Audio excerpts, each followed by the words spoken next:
Nick Hart from Backstreet Boys. Shout out to Boy Band Break. It's Chris Kirkpatrick here. Shout out to your podcast, Boy Band Break. Everybody, this is Howie D, and I'm listening to Boy Band Break. Hi, Ashley Parker Angel here. Huge shout out to the Boy Band Break podcast. This is Brad from LFO, and you are listening to Boy Band Break. Hey, what's up? This is Jacob. It's Dan. What's up? It's Trevor. And it's Eric Michael, and it's time for Boy Band Break, baby. Let's go! Bam, bam, bam, bam, bam.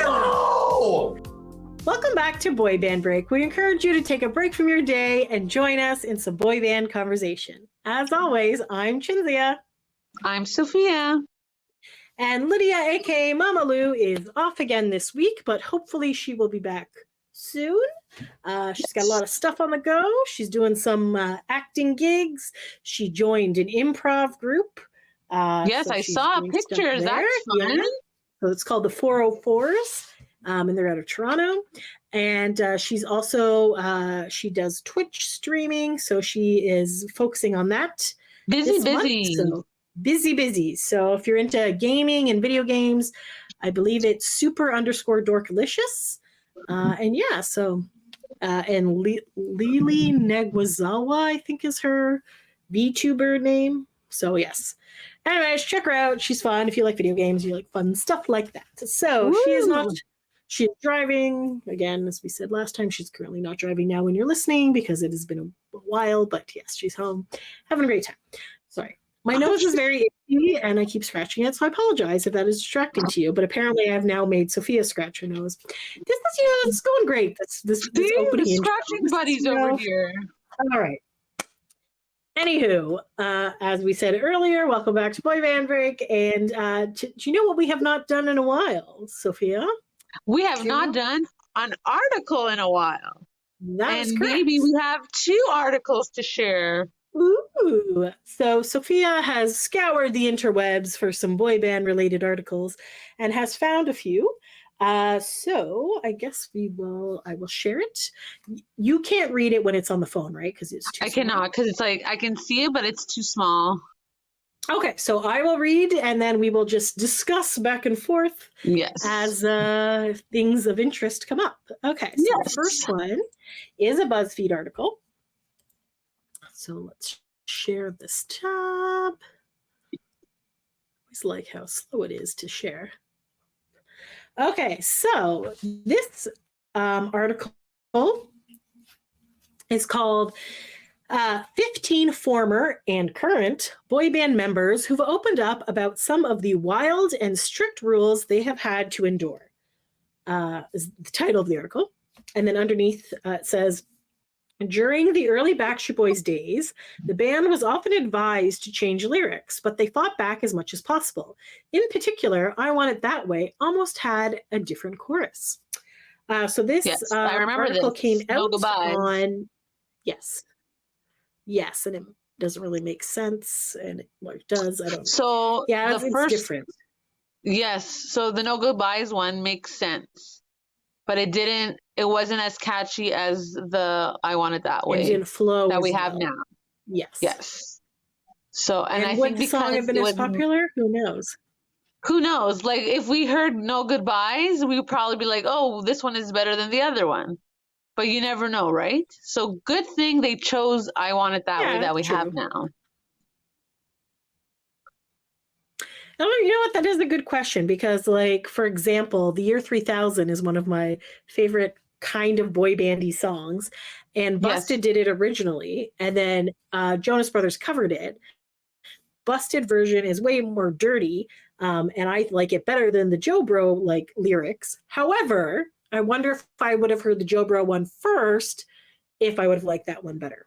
I wonder if it's like listen to first. Right? That's a very good point. You just never know. What catches fire? You never know. Okay, so this article was posted on November 4th. or as we talked in our previous episode, BB Mac released back here in the UK, and the UK did not care about it. Went to the States and Asia, blew up huge.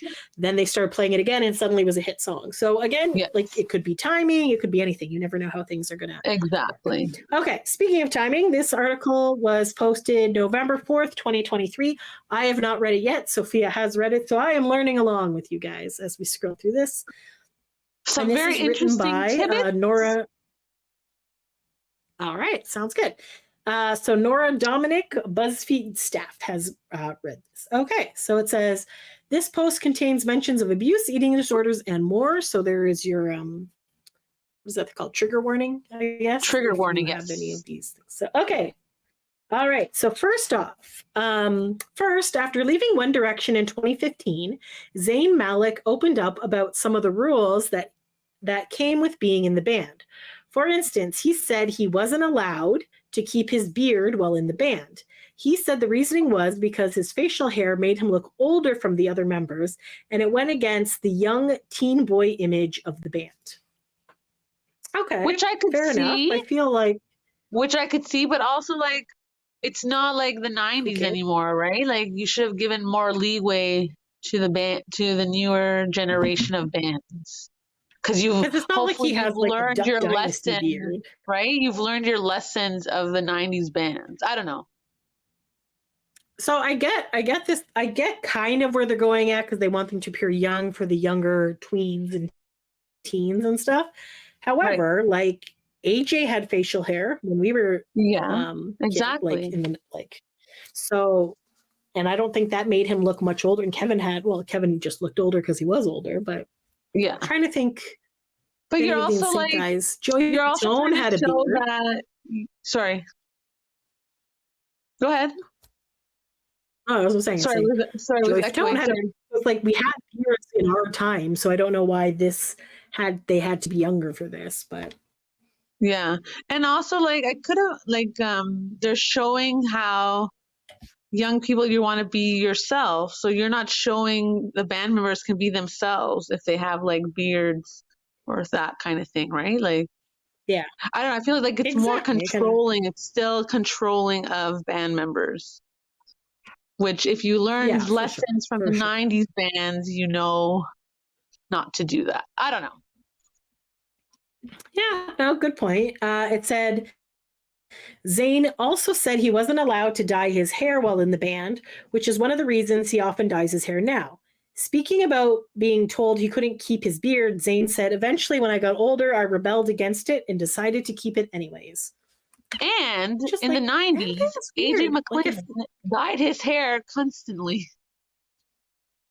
Yeah, and like Joey was always putting red in his hair. I don't know. I feel like it wasn't a big deal back then, but maybe it's different in the 2010s or whatever. Yeah, that could have been it, because they wanted to keep them youthful. And I don't know. That's kind of that. You're right. That is a weird thing that it's like we've gone backwards with self-expression.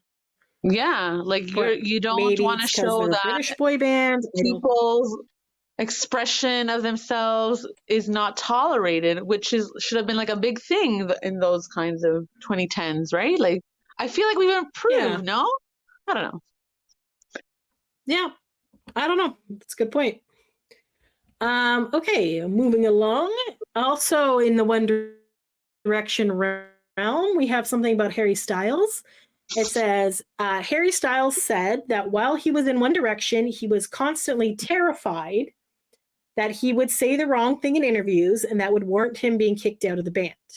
Okay. All right. I feel like I can see this because like I believe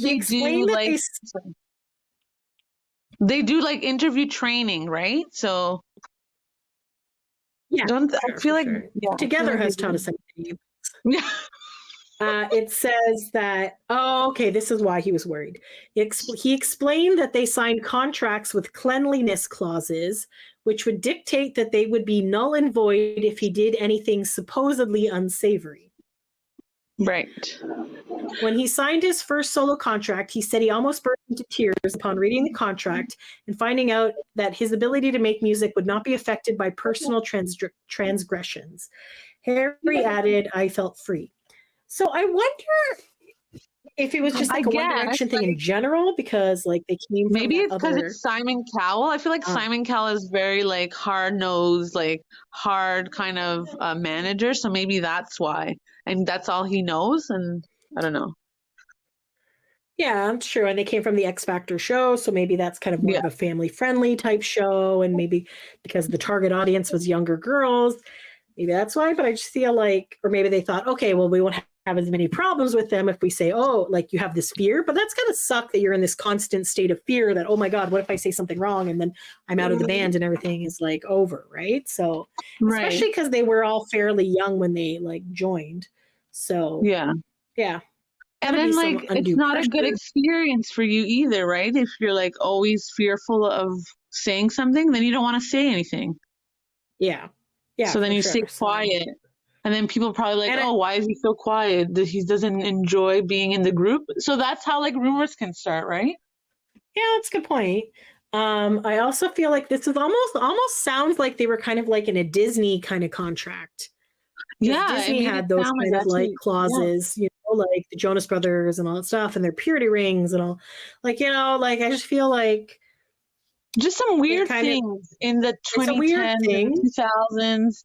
When you like know what happened previous year, like in the 90s, I keep getting the 90s because that's where I grew up. That's where we grew up. For sure. And you would think that they learned their lesson, but I guess not.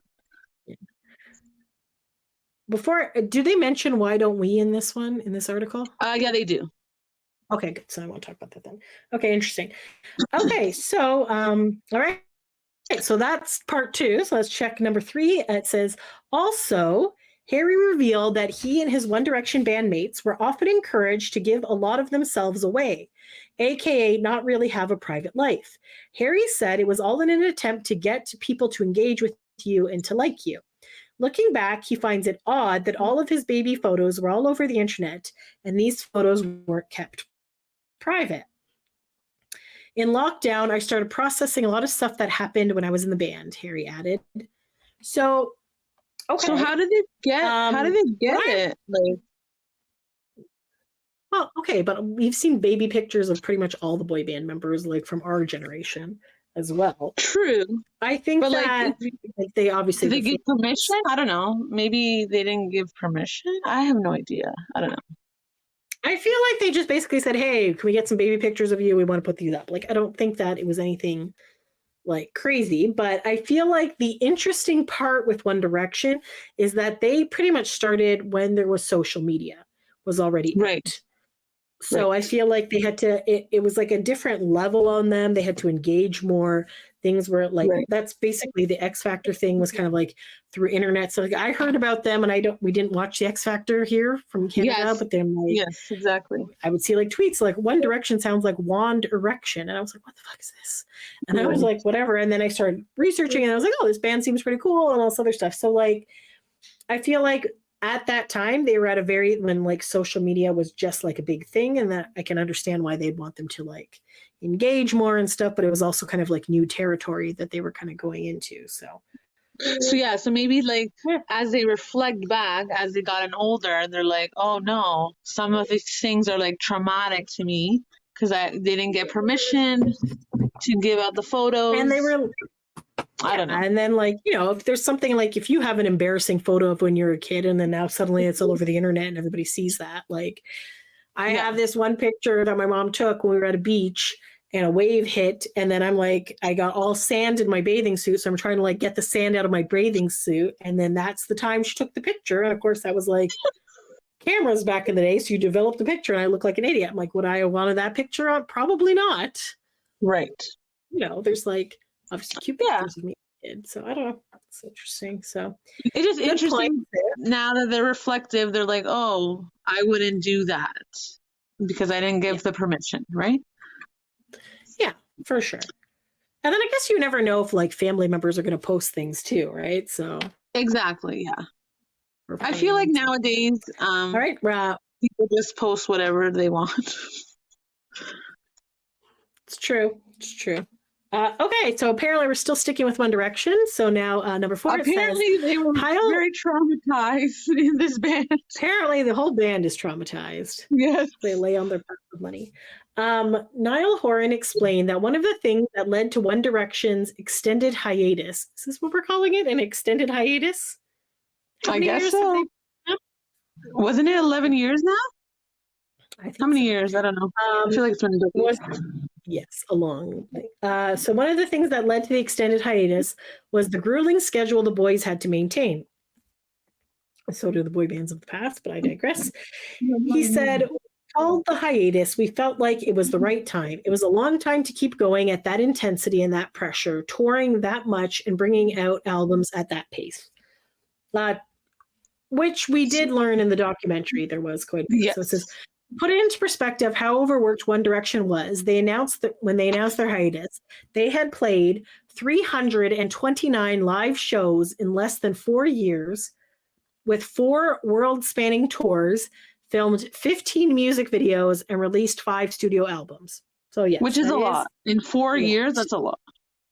That is a lot. So like, on one hand, I understand like the business, like, oh, we got to keep on it and like, keep them topical, top of mind, all that stuff. But you run the risk, and it's not even a risk. You know that they're going to friggin' burn out over this time. Yes. They're going to get and like in the 90s, like Backstreet Boys, they got burnt out and they were touring and they did shows and like albums and they were working nonstop for 9 years. So how do you not see that as a manager, like from back in the day, read up on it and be like, okay, we're not going to do this with One Direction. Because they see the dollar signs and they're like, we're going to keep going and make these guys like. Because we're very greedy, right? They need the money. The managers, right? That Simon Cowell. Simon Cowell, he's evil. I don't know if he's as evil as Lou Pearlman. Have not mentioned him in a while. I don't think, maybe not as evil, but you never know, right? Like I feel like they have learned from the 90s boy band, so I feel like they did make money and things. But true. I don't know. I just feel like reading articles now and the boys in the One Direction are like reflecting and they're like, oh, maybe we shouldn't have done these kinds of things. Maybe we should have taken a break earlier and I feel like but would they have come back from that, or would they have been like there's true, you don't know, who knows, you have no idea. So right, like I get it, but also like I find that the other, not problem per se, but the difference with One Direction and our 90s boy bands is that like NSYNC and Backstreet and stuff did not become famous immediately. It took them like a year or two of bonding as a group, of doing the dancing, because I'm sorry, they didn't dance. One Direction really didn't dance, but whatever. Doing the dancing, doing all that stuff, doing that, making things like they went on tour in Europe and they bonded. Whereas the members of One Direction all started on X Factor as solo artists that were put together while on the show. So this stuff was like happening in real time, that they basically became this band. Like, hey, this is your chance. Like, you don't really have time to like make a decision. Now you're with these 4 like other guys, right? So true. Anyways, so there you go. Okay, moving along. But interesting we're going to learn back that now. 90s now. So number 5, at the height of it. Sorry, I got cut off. I don't like how she said his name wrong. There should be a star. Yes. Oh, you good? Okay. Sorry. I think I just was saying I'm a little bit lagging. Sorry. Can you hear me? I can hear you. Yes. Okay, so all I was saying was it's interesting to see now after the hiatus of 10 years. Now they're saying like how things were in One Direction and they didn't really like it. So that's interesting now that it's coming out, because back then they don't have a voice to share that maybe, but now they do because they're all solo artists. Well, you're not right, but I feel like if you are a band like that and you are vocal, I'm sure we'll get to Why Don't We at some point. Then they basically just kind of maybe they were smart not to say anything at the time, because then they could continue on with their journey before their hiatus or whatever, instead of the record label basically like pulling things out from under them. So That is true. Who knows? You get I don't to know. see both. I don't know. Anyways, okay. sides. Okay, go ahead. Yes. All right. Number 5. At the height of NSYNC's fame, Chris Kirkpatrick was very transparent when it came to the exhausting schedule the band had to maintain. He explained that unlike a typical 9-to-5 job, Chris and his fellow bandmates were always in sync. So even when they left the recording studio or event, they still had to sign autographs and be working to maintain their image. He also added they would often do interviews all day, some starting as early as 5 a.m. That's crazy. Because who's awake at 5 a.m.? But yeah, I guess morning shows are. I know, but generally we have like the interviews around 8 o'clock is like the sweet spot because people are commuting at that point and stuff. But I guess like the it says when you work a 9 back then, I don't know. Yeah, you got to get there early and stuff and whatever. So it says when you work a 9 to 5, you go to work at 9, you get home at 5. Well, not really, but around. Well, there's you're traffic done, and all that. Out, party, and not even think about work. We can do the same thing. We work all day long, but when we leave, we're still in sync. We're still who we are. We can't change that, Chris said. Fair enough. Yeah, because they feel like you always need to be on. Basically, like the One Direction things we're saying, how, you know, like they may not have signed a clause of any sort. I feel like Lou would not have made them sign something like, well, he made them sign a lot of other things, but not the like cleanliness clause or whatever. Because I guess it was known you had to be squeaky clean, probably. Yeah, you don't want to get into any like trouble and things like that. Yeah. So, but exactly. So it's like a full-time job being a personality in a boy band. So yes, fair enough. All right, moving along to the Joe Bros. Number 6. Joe Jonas said he and his brothers Nick and Kevin were expected to be perfect while working for Disney. We've mentioned this. In particular, they also had to go through media training, which he hated. He remembered being taught how to change the subject whenever you were asked an uncomfortable question, which is not a bad thing to have. Like, I feel like the training is probably good to have, but let me just read this. Yeah, because like you don't know. He continued saying, playing dumb is the best way. Things, right? You wouldn't know how to answer things. So why wouldn't you want media training? Your first time, Sorry. Mm-hmm. And they don't want to give away too much or whatever, you know, like, hey, my manager sucks. I hate Disney, like, you know, whatever. He continued saying, playing dumb is the best way of getting out of anything. We also had a strategy for who would take which kinds of questions. If it was a serious question, Nick would answer it. If it was lighthearted, Kevin would. Nick and I took questions related to our music and explaining what certain songs meant. So, again, this kind of weird, but I feel like this is probably a good thing that you would like get the training and know how to do things. And there's like it's helpful to have, I think, when you're first starting out. And then once you know what to say and do, you get the hang of it. Like most interviewers will try to be nice or whatever. Yeah, and then others will be like looking for so you kind of want to something. Yeah.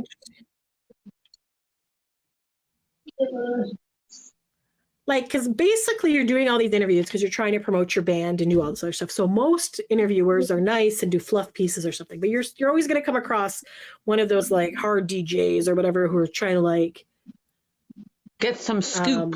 Trip you up or make you look like an idiot or get like whatever. So it's kind of good to have training, I guess. But yeah, I don't know. Interesting. That was very. I have to say this is really stupid, but like back in the day, even though I cannot sing, dance, nor have. Yes.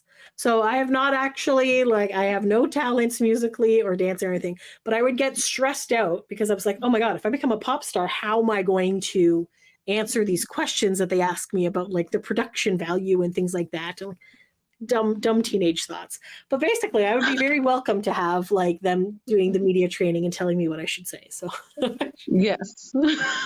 And I'm in my 40s. Although it would be very entertaining to hear these answers. It really would, for sure. Okay. So we're still with the Joe Bros. And it says, Number 7, also, Joe said that Disney was very particular when it came to lyrics and songs the Jonas Brothers wrote. If a lyric was slightly sexual, someone at the record company would tell us we had to change it. It could be the most innocent reference. Joe continued saying that the lyrics could be as innocent as, I'm alone in a room with you. So, and the fact that it implied sex, it would have to be changed. He added, it felt like we couldn't even be creative, so we stopped listening to them and just started handing shit in. Okay, well, that's interesting. Usually you rebel, right? When our people are that strict with you? Yeah, for sure. Well, that will now explain why their version of the Busted song took out the triple-breasted women and the other stuff. And there's like a couple of parts where you're just like, that's not. And then, for example, the first one is like, your great-great-great-granddaughter is really fine, like implying that she's hot. And in their version, it's like, your great-great-great-granddaughter is doing fine. It's like, yeah, she's doing fine in her life, right? So I get so interesting, but I guess it's kind of like the Disney factor here. So yeah. But yeah, no. Whereas, for example, boy bands like O-Town or Five are very sexual in basically all of their lyrics, and they're just, you know, you need to balance it out, really, right? You got to balance it out, you know, from the squeaky clean image to like the other side. Which is probably why when they did their own solo stuff, you have like Cake by the Ocean and like all those other like sexually songs. They're like, yes, we are free to do whatever we want now. We can sing whatever we want. And basically like Zayn too, when he came out with his, remember that weird first music? Pillow? What was that called? Pillow Talk or something? Pillow Talk, yeah. And I was just like, what? Yeah. But he's like, oh, okay, well, so different from One Direction. You're just moving away from that band.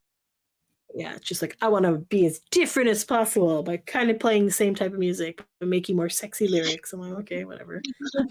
All right. Ooh, back to the Backstreet Boys. So number 8, AJ McLean said that the Backstreet Boys were often told to take advice from the record label when it came to lyrics in their songs, especially during the early days of the band. In particular, AJ remembered the label wanted to change the chorus of I Want It That Way, but the boys fought back and ended up keeping the now iconic Tell Me Why line. Yes. Speaking about having to record the label's version of I Want It That Way, AJ recalled, it just didn't feel right. We went with our gut, and we fought the label on it tooth and nail. According to AJ, the label's alternate chorus went, no goodbyes, no more lies.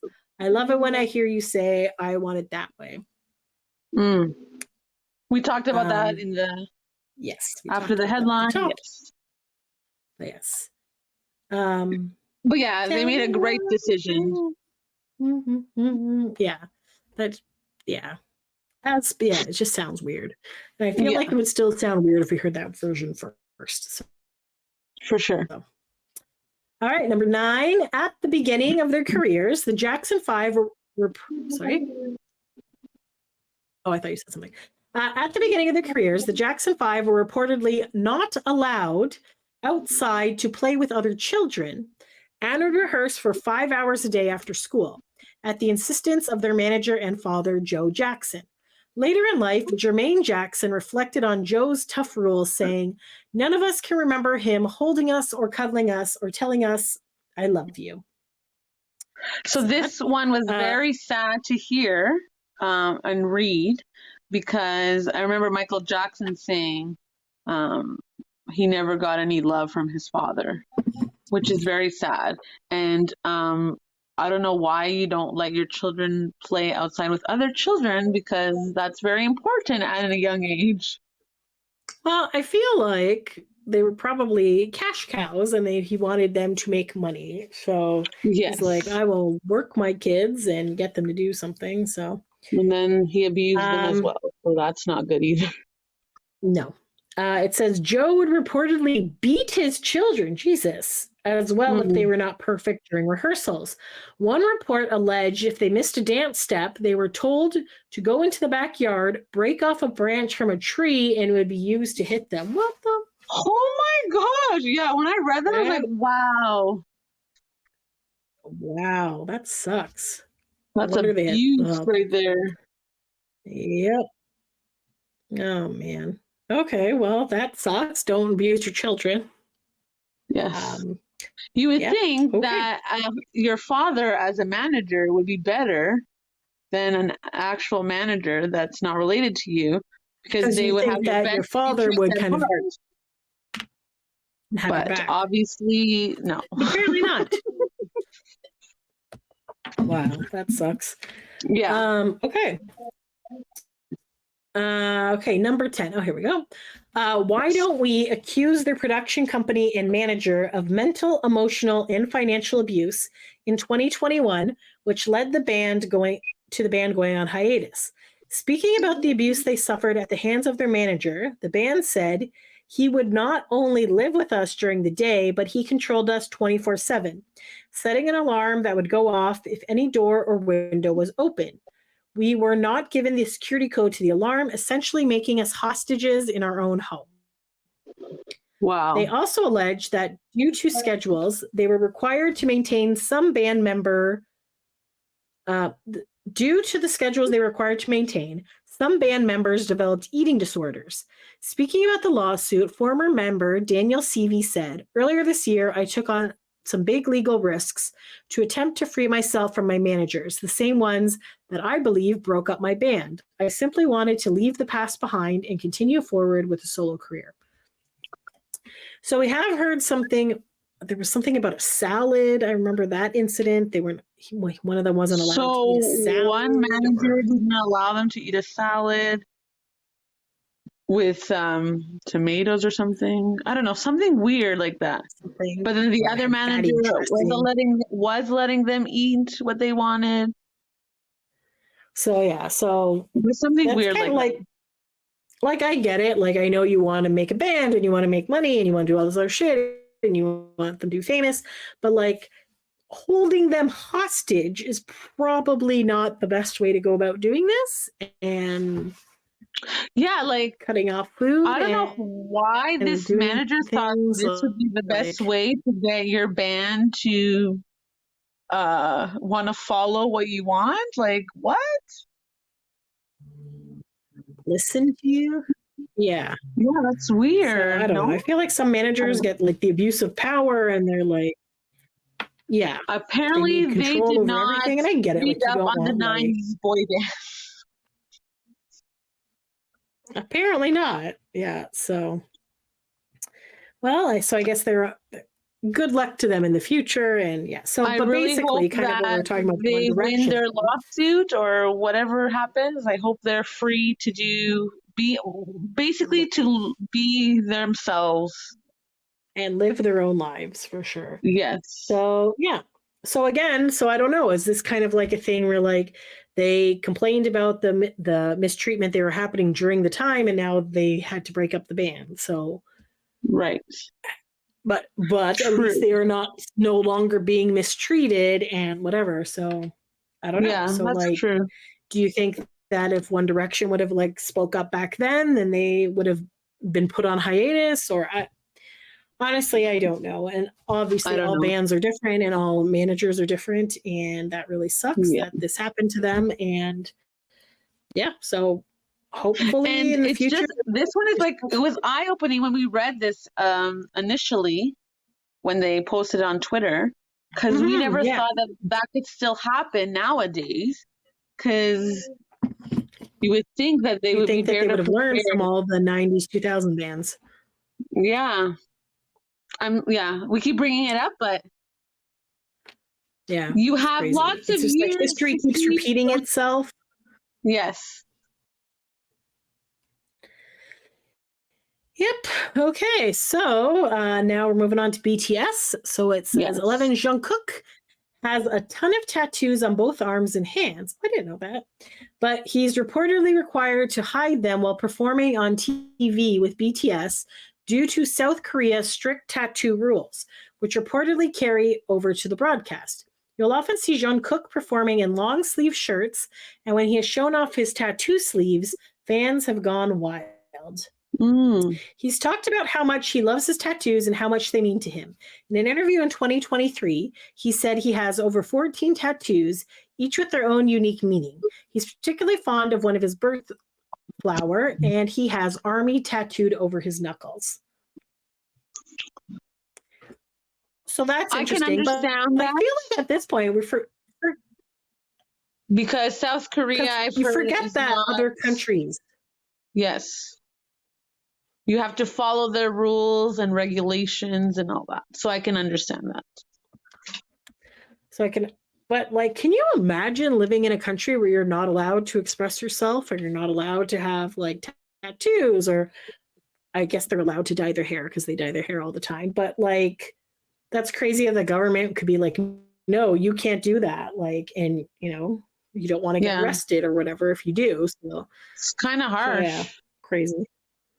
I think a lot of the times in North America, we forget that other countries in the world are like have horrible, like obviously there's wars and things going on and stuff, but you don't think about how strict they are about certain things, and you're just like things that we just take for granted all the time that we're just like, whatever, it is what it is, and you're like, well, actually in this country it's not, right? So yeah. Crazy. Because for us, it's like, oh, that's a number 12. Yeah. Number 12, Ricky Martin, who started his career with Menudo, wrote in his autobiography how it was his job to move his hips. Just like point out, he's a very young teenager in this, okay? Saying, because then fans would scream, and that meant I was successful like the rest of the guys. Was I ready for that? I don't know. But that's what I was supposed to go through according to my karma. Okay. I'm pretty sure the kids in Menudo are only like 12 to like 15-ish, 16. Like, yeah, they were very young teens. They're definitely not over the age of 18. So that, I don't know. That's pretty weird. Ricky also spoken about coming out later in life and how his time in the band forced him to continue the illusion that he was attracted to women. He wrote, when I was 13, this obsession with being accepted kicked in. You needed to say yes, because if you said yes, the girls liked you. The girls screamed and the media would talk about you. So like, that's got to be hard. So he's like 13 trying to be sexy for girls when he is gay, and it's just like, so like there's a lot going on. He's trying to be an authentic himself, but he can't be because he thinks he has to be successful to shake his hips and be liked by girls. Yes. I don't know if they're going to mention Lance Bass at all, but like, again, Lance also had a lot of issues with the fact that he was gay, but he was in this boy band and he basically wasn't allowed to say that he was gay. And he was scared that it would like ruin the band if it came out, you know, because they're supposed to appeal to teenage girls and all that stuff. So he also had a lot of issues with that too. So I don't know if that. Yeah, and no one in their inner circle would say like, "Oh, it's okay," right? Like it's all about the money. Exactly. And he also grew up in a Baptist, like a very religious, like family. Household. So like, yes, so that's a lot. So I feel like that's a lot of pressure to have on you, just being a normal kid, just living anywhere, but to then be in a very popular boy band where people are scrutinizing every move that you make and stuff like that. I feel like that's got to be pretty hard. So for sure. Yes. Okay.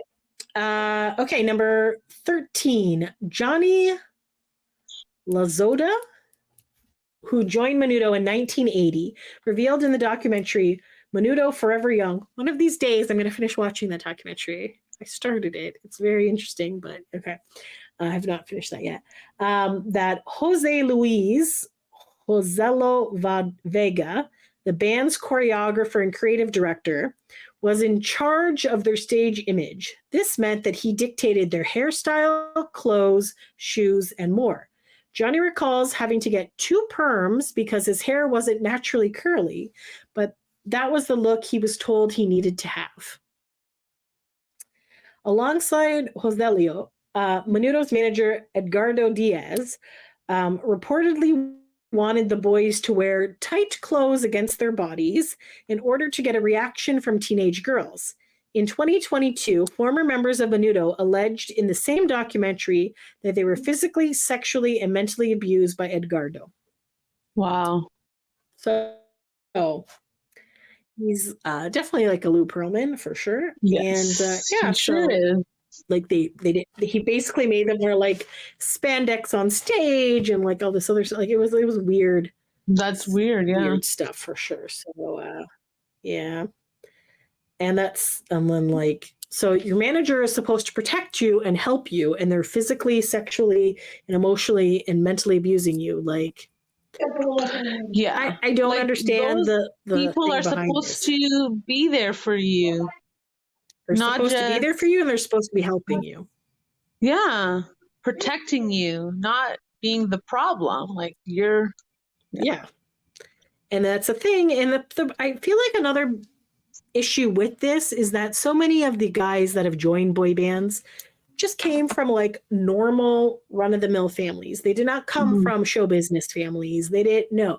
So their families don't know what they're supposed to do or whatever, or what's legal or and like a lot of the times because they had siblings and the parents had jobs and stuff, they would like sign guardianship over to like managers and things like that. So yeah, they didn't know what was going on with their kids. And especially back then, it's very like, it's not like we had cell phones. They had cell phones and like FaceTime and all the other stuff. You have no idea what's going on, right? And these managers just kind of like try to make as much money off of them as possible. Like in the documentary, there's a lot in there. I didn't really get too far in it, but basically like different members were making different amounts of money because they got hired on at different times, and they were just it's a really like sketchy thing that kind of like it. I should really watch that documentary again, but there was a lot going on there, and it was kind of nuts. But it sounds sketchy. Yeah. Okay, in 2014, number 14, in 2012, members of The Wanted and One Direction got in a Twitter feud, which allegedly led to The Wanted's management. I vaguely remember it. I feel like I just need to refresh my memory. Which led to The Wanted's management telling the members of the band they weren't allowed to be at a venue at the same time as the One Direction boys. Around this time, both bands performed at Madison Square Garden at the same event, which reportedly resulted in both bands being surrounded by a lot of security. Looking back on the whole ordeal, The Wanted's Nathan Sykes said it felt like the team around the band blew things out of proportion. He added, "We got on quite well." So that's interesting that, again, they're just trying to perpetrate this bands should hate each other thing, like Backstreet Boys and NSYNC back in the day. Yes. Because on Twitter, I recall it was the Wanted fans versus One Direction fans. And they're like, yes, my band is better than your band. Okay. So I feel like it basically was kind of, they were trying to recreate the whole Backstreet and NSYNC thing, I guess. Seems like it was from back, because I remember most people on Twitter were like, we love One Direction. And then there was like maybe a few people who liked The Wanted. I wonder if they had any of the same management teams, curiosity-wise. I'm not sure. Page just tried to open that, it didn't work. Anyways, interesting. I don't know. All right, moving on. So that. And the very last fact, number 15. After splitting with the U.S. label and management in 2021, 5 Seconds of Summer, 5 Sauce, opened up about how their 5th studio album was all about being able to explore the creative freedom. The album, titled 5 Sauce 5, marked the first time the band self-produced an album, which marked a vast change of pace for the band, according to Rolling Stone. When sharing the news of the 5th album in 2022, the band tweeted, "A journey of friendship, brotherhood, exploration of self-identity. We enter this era to focus on creative freedom and a libertarian liberation of the band's truest voice to date. Thank you for your support. Your love means everything to us. Okay, I don't really like. I feel like these last two facts just don't really make sense compared to the rest of the article. But okay, basically, again, this if we're going to look into the past, this is what happened with the Backstreet Boys when they left their label and made their own, and Kevin left the band, and things like that. So, so good for them so to I guess it's make it on their own. Yes. So I feel like that's kind of so like there's pros and cons to having a label. Obviously, if you have a label, you have more money put towards promotions. You have more production. You have more things. You have a team to help you. You're not doing everything on your own. Your marketing, you're not doing it exactly. You're not doing everything on your own and stuff. But the downside for that is that you lose a lot of your creative freedom, and the label takes it away, or they'll put in these like Disney clauses and things like that where you can have dirty lyrics and things like that. So it's kind of like a catch-22. Did do that. They did their own album, In a World Like This, on their own record label that they had. And then after that, they're like, okay, let's go back to a label, because then they have a team to help them. So they tried it out. Yeah. They saw probably how much work it was, and they're like, maybe it's better to have a team with us. But they can be like, but we need to have our creative freedom if you're going to be with us in the label kind of thing. So maybe they had like those kinds of concessions. I don't know. I feel like they can have those types of concessions because they have sold over 130 million albums and have been around for 30 years. Yes. But yeah, so basically, if you're independent, like now we're in an age where people can be on Spotify and things like that and kind of put your own music on there and stuff. But will you get huge? Do you want to get huge? Do you want to like go the record label route? And record labels are a lot more, there's a lot less bands signed to record labels now from before. They used to just sign everyone. It was a big thing. But all these cutting of things. So I don't know. Right. There's good and bad. Hopefully you don't have an asshole manager that abuses you and whatever. So. Yes. Hopefully you have a good team around you to help you out. Like the BB Mac team in our last episode, we talked about had all these great people around them helping them out and stuff.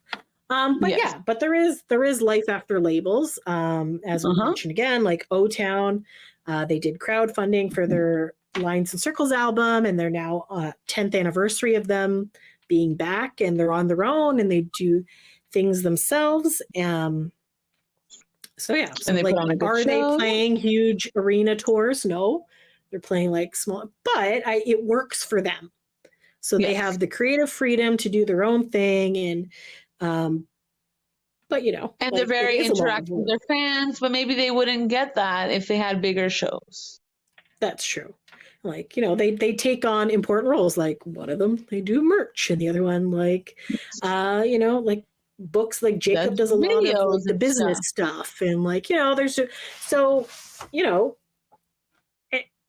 is one way better than the other? I don't know, and I don't know if we'll ever get a band as huge worldwide as Backstreet Boys, NSYNC, One Direction. Well, BTS was huge, is also like a more modern band that got huge.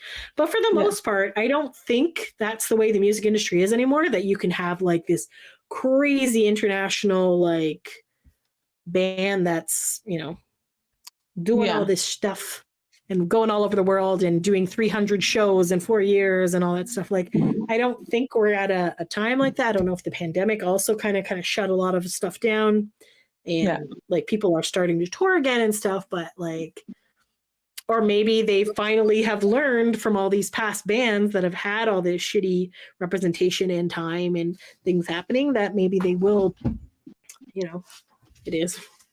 But it's so. Huh. Yeah. Who knows, right? Yes. And then it just basically ends off the article talking about the National Alliance on Mental Illness Helpline, 1-888-950-6264. and goodtherapy.org. Association of Mental Health Professionals from over 25 countries who support and efforts to reduce harm in therapy. And then they also have the National Sexual Assault Hotline. Also in Canada, we have Bell Let's Talk, which is around this time of year. So reach out to people if you are in a shitty situation that, you know, you shouldn't be in. You don't have to keep these things a secret. You can tell people that you trust and, you know, get up there. So. Exactly. Because you matter. There you go. So that's that article. Because you matter. I don't know what the heck that was a picture of. Oh, that was a dog's ear. Okay, that was a weird picture. Sorry. Okay. What time are we at now? Almost at 50 minutes. Sorry. Did we want to read the Washington Post thing? Do you think they have? I don't know. I think 50 minutes is good. Up to you. Because if we read it, it might go a little bit longer. That's true. Up to you. Okay. Well, last week we were a lot longer. So, all right. So, basically, being in a boy band is not as like it is exciting and awesome and whatever, but you know, there's a lot of shitty things that happen. And you could have really it's bad not managers. always rainbows. Literally just look up any of our in sunshine, and you're like, oh, what a great life! Right. You sunshine just and rainbow. Sorry, perform, and that's it. It's long hours. There's lots going on, and sometimes you have really bad people around you, and that sucks. That, like, at least the good part about being in a boy band is that you have 3 to 4 other people around you that are going through the same experiences with you. So you do, it's much better than like a solo artist that, you know, have no one and just surround themselves either yes man or something. And because at least like they know how you feel because you're experiencing the same thing at the same time together. So at least you can bond that way as well and help each other that way. Bonding. Yeah.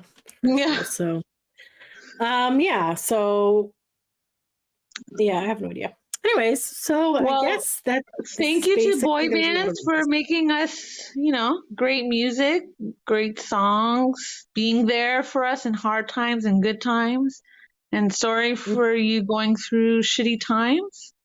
And hopefully better days ahead for the ones that are having a hard time getting out of their situation.